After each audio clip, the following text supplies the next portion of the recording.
You hear my printer? Those are the documentation webinar worksheets printing out so that I can fill them in with my answers. But what I really want to come on here and say is I want to give a sneak peek of something else that's going to be in our documentation webinar, and it is about self-incriminating.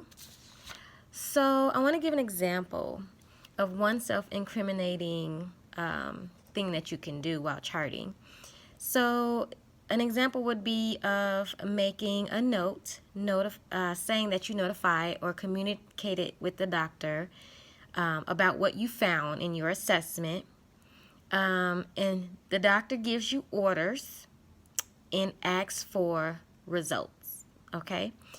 The self-incriminating part is when you don't document that you gave the doctor the results when the results comes back. It's an easy thing to forget, and sometimes we are so in a rush that that part just gets left off.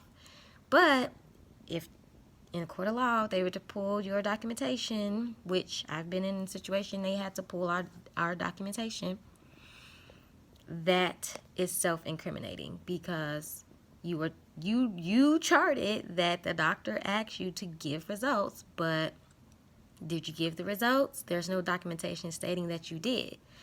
So I want you to be mindful of little small things that can add up to being self-incriminating acts in your documentation.